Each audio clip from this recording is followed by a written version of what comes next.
नमस्कार दोस्तों, आज हम पढ़ने वाले हैं क्लास 10th रसायन शास्त्र का पहला चैप्टर जिसका नाम है रासायनिक अभिक्रिया एवं समीकरण। दोस्तों, हमारे जीवन में हमें हमारे आसपास कुछ न कुछ बदलाव देखने को मिलते हैं, जिसमें से कुछ भौतिक परिवर्तन होते हैं और कुछ रासायनिक परिवर्तन होते हैं। तो अब हम भौतिक परिवर्तन और रासायनिक परिवर्तन को समझ लेते हैं। तो सबसे पहले हम समझते हैं भौतिक परिवर्तन को। तो भौतिक परिवर्तन में पदार्थ के मूल गुण में परिवर्तन नहीं होता है, लेकिन होने वाले प्रक्रिया को उल्टा किया जा सकता है।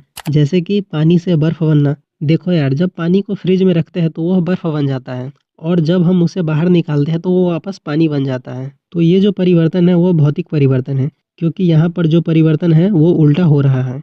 तो अब हम समझते हैं रासायनिक परिवर्तन को। तो रासायनिक परिवर्तन में पदार्थ के मूल गुण में परिवर्तन होते हैं, लेकिन होने वाले प्रक्रिया को उल्टा नहीं किया जा सकता है। जैसे कि लोहे में जंग का लगना। देखो यार, जब हम लोहे को वातावरण में खुला छोड़ देते हैं तो उस पर जंग लग जाता है, और जंग लगे हुए लोहे को वापस पहले जैसा लोहा नहीं बनाया जा सकता है।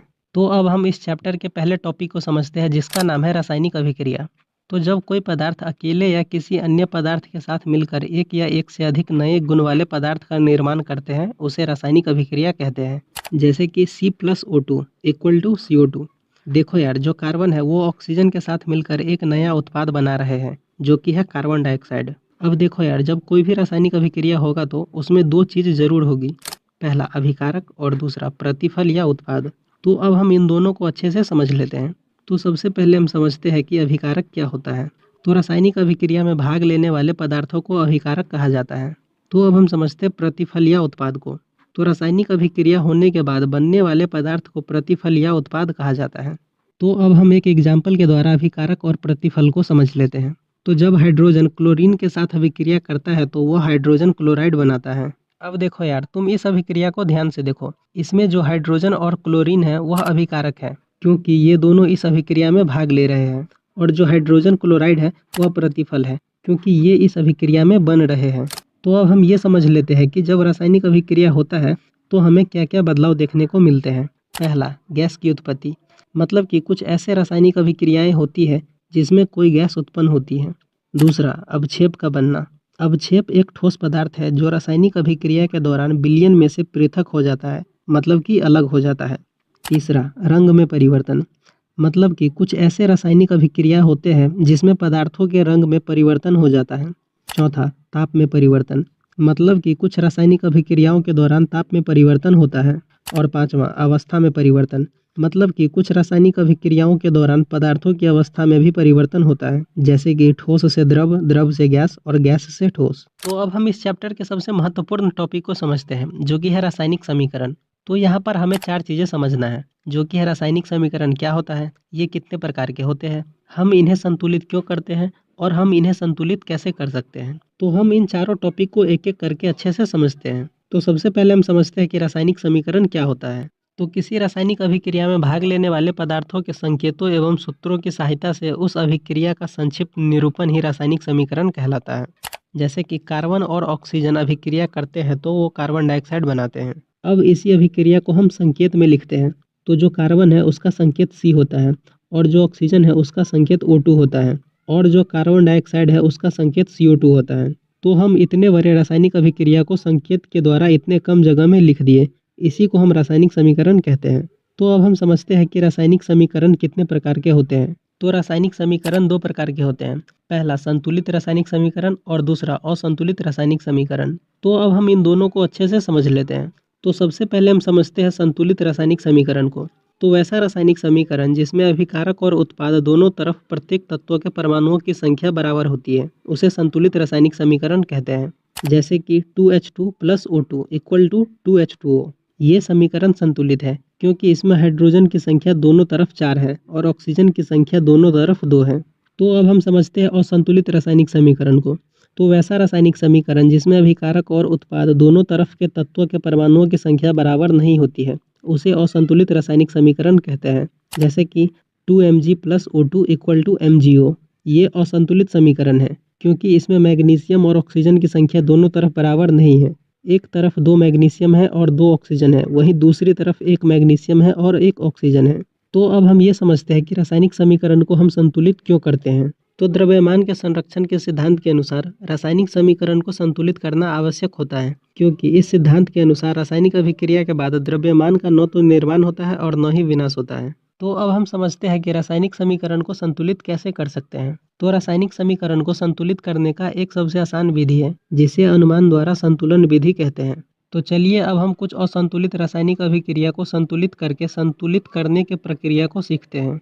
तो सबसे पहले हम एक अभिक्रिया को संतुलित करते हैं, जिसमें Mg यानी कि मैग्नीशियम और HCl यानी कि हाइड्रोक्लोरिक अम्ल वो मिलकर मैग्नीशियम क्लोराइड और ऑक्सीजन बना रहे हैं। तो इस अभिक्रिया को ध्यान से देखने पर यह पता चलता है कि अभिकारक के परमाणु और प्रतिफल के परमाणु बराबर नहीं है और ये अभिक्रिया असंतुलित है। तो इसका मतलब ये हुआ कि अभिकारक और प्रतिफल दोनों का द्रव्यमान बराबर होना चाहिए, और ऐसा तब होगा जब अभिकारक और प्रतिफल दोनों के तत्वों के अंदर परमाणुओं की संख्या बराबर हो, क्योंकि अगर ऐसा नहीं होगा तो द्रव्यमान के संरक्षण का सिद्धांत लागू नहीं होगा। अब हमें किसी तरह से अभिकारक और प्रतिफल के परमाणु की संख्या को बराबर करना है और अभिक्रिया को संतुलित करना है। और आपको ये बात याद रखना है कि किसी भी रासायनिक अभिक्रिया में जो बदलाव करना होता है वो हमें हर एक तत्व या यौगिक को कोष्टक में बंद करके करना होता है, और जो कोई गुना या बदलाव करते हैं तो कोष्टक के बाहर होता है, न कि किसी तत्व पर। तो चलिए हम इस रासायनिक अभिक्रिया को संतुलित करते हैं।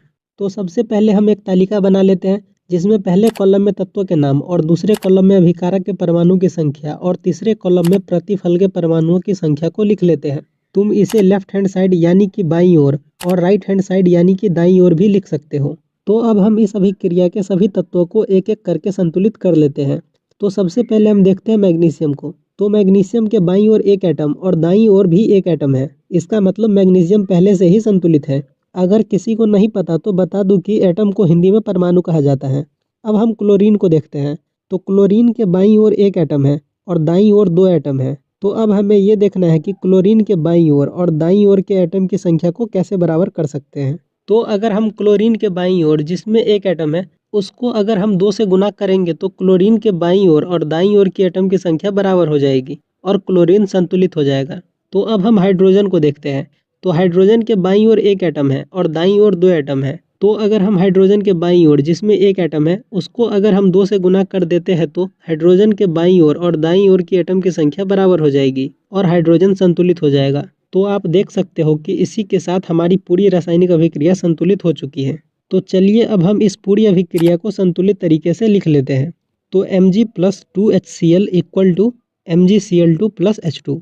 अब देखो यार, ये तो थी आसान अभिक्रिया, लेकिन कुछ ऐसे भी अभिक्रिया है जिसे संतुलित करने में आपको दिक्कत हो सकती है। इसीलिए मैं एक वीडियो अलग से बनाऊंगा रासायनिक समीकरण को संतुलित करने के ऊपर, जिसमें मैं आपको सभी तरह के समीकरण को संतुलित करके दिखाऊंगा, और ये वीडियो 2-3 दिनों में आ जाएगी। आई होप आपको ये वीडियो पसंद आई होगी। अगर ये वीडियो आपको पसंद आई है तो वीडियो को लाइक कर दीजिए, एक प्यारा सा कमेंट कर दीजिए, और हाँ, चैनल को सब्सक्राइब भी कर दो यार, क्योंकि क्लास 10th की बहुत सारी इंपॉर्टेंट वीडियो आने वाली है। मिलते हैं हम अगले वीडियो में, तब तक के लिए bye bye and take care. Hello बच्चों, कैसे हैं आप सब। उम्मीद करते हैं कि अच्छे होंगे। तो आज की क्लास में हम लोग पढ़ेंगे क्लास 10th हिंदी चैप्टर 3, जो कि जयशंकर प्रसाद आत्मकथा है, और क्वेश्चन नंबर होगा 1। तो देखिए क्वेश्चन नंबर 1 क्या है। कवि आत्मकथा लिखने से क्यों बचना चाहता है। यानी कि जो कवि है वो आत्मकथा लिखने से क्यों बचना चाहता है। आंसर क्या है। कवि आत्मकथा लिखने से इसलिए बचना चाहता है क्योंकि इसका जीवन कई दुखद घटनाओं से भरा हुआ है तथा इसने अपने जीवन में कई बार धोखा खाया है। ये कहा कि कवि आत्मकथा लिखने से इसलिए बचना चाहता है क्योंकि इसका जीवन कई घटनाओं से भरा हुआ है। यानी कि इसका जीवन में बहुत सारा घटना हुआ है तथा इसके जीवन अपने कई बार धोखा खाया है। यानी कि अपने जीवन में ये कई बार धोखा खाया है, एक दो बार नहीं, कई बार, बहुत बार ये धोखा अपने जीवन में खा चुका है, इसलिए आत्मकथा लिखना नहीं चाहता है। तो क्वेश्चन नंबर आप 1 कंप्लीट होता है, आप 2 की ओर बढ़ेंगे। 2 नंबर क्वेश्चन क्या है। आत्मकथा सुनने के संदिग्ध में अभी समय भी नहीं, कवि ऐसा क्यों कहता है। तो आंसर देखेंगे। आत्मकथा सुनने के संदिग्ध में अभी समय भी नहीं, कवि ने ऐसा है कि इसने जीवन में अब तक कई ऐसे उपलब्धि नहीं हासिल की है जो दूसरे की बात योग्य हो। तो इसी के साथ हम लोग का 2 होता है कंप्लीट। अब 3 की ओर बढ़ेंगे। 3 नंबर क्वेश्चन क्या है। 3 नंबर क्वेश्चन क्या है। समिष्ट को पाथेड बनाने से कवि का क्या आस है। तो देखेंगे सामर्थ्य को यथेद बनाने से कवि का आस यह है कि कवि अपने पेयात्मक के साथ जो जो सुखद समय बिताया था, इन्होंने यादों के सहाय अब वे पूरे जिंदगी बिता देना चाहते हैं। यानी कि जो अपने पेयात्मक के साथ जो जो सुख समय बिताया है, वही समय अपने जिंदगी में अब सहाय बिताना चाहता है वो कवि।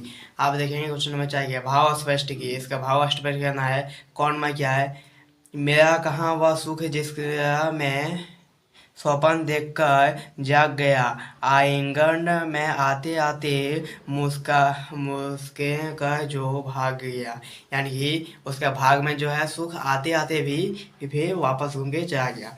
तो आंसर देखेंगे, कवि कहता है कि जिस प्रेम के वे सपने देख रहे थे, वे इन्हें कभी प्राप्त नहीं हुआ। यानी कि जो प्रेम का वो सपना देख रहा था, और इसको कभी भी प्राप्त नहीं हुआ। सुख इनके बेहद कई आकर दूर चला गया। यानी कि हमें अभी बताए थे कि इसके जीवन में सुख आकर भी बहुत दूर चला गया। यानी कि यही बताया कि मेरे जीवन में सुख तो आया, लेकिन रहा नहीं, तुरंत चला गया।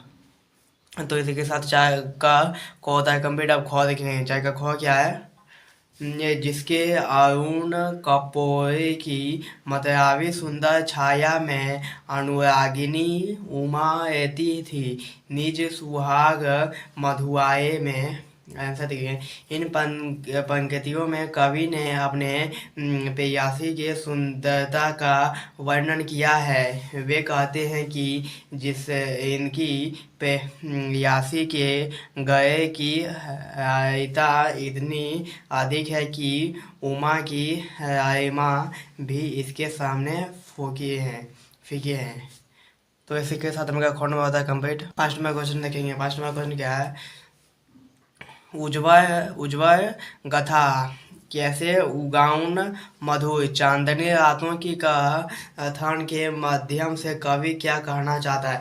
यानी कि उजय अथवा कैसे उगाउन चांदनी रातों के माध्यम से वो क्या कवि कहना चाहता है। तो देखेंगे, कवि प्रेयसी के साथ बिताया हुआ सुख के पर को कवि कैसे किसके सामने प्रकट नहीं करना चाहता। यानी कि जो अपने सामने प्रेयसी के साथ बिताया हुआ सुख है के पर वो कवि किसके सामने प्रकट करना चाहता है। तो देखेंगे, चांदनी रात में बिताया गया वे पर एक उज्ज्वल गथा की तरह है। यानी कि चांदनी रात में जो बिताया हुआ पर है वो एक उज्ज्वल गथा की तरह है।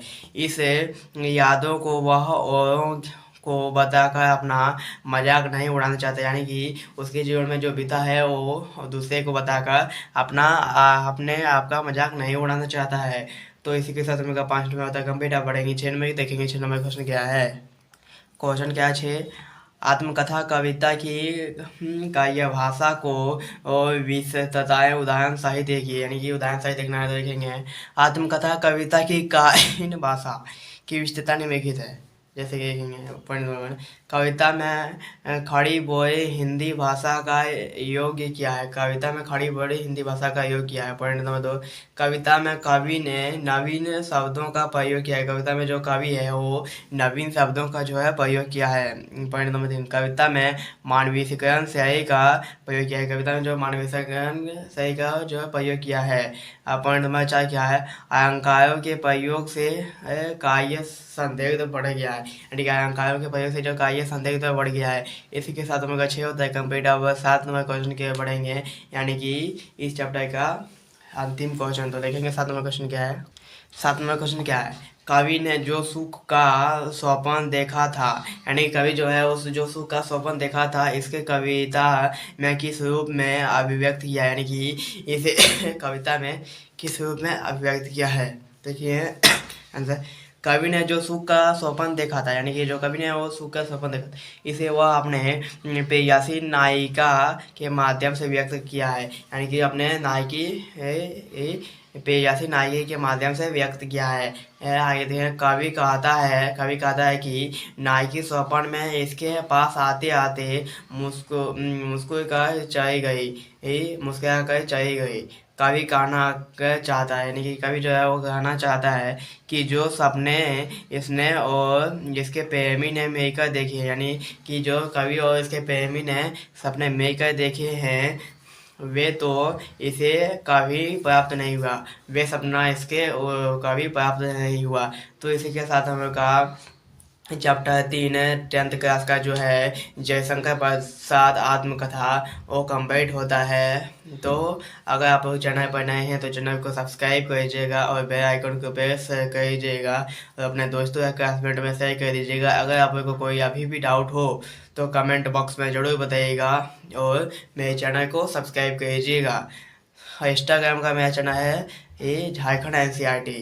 तो चलिए आज के इतना ही, अब मिलते हैं नेक्स्ट वीडियो में। तब तक ये जय हिंद, जय भारत, वंदे मातरम।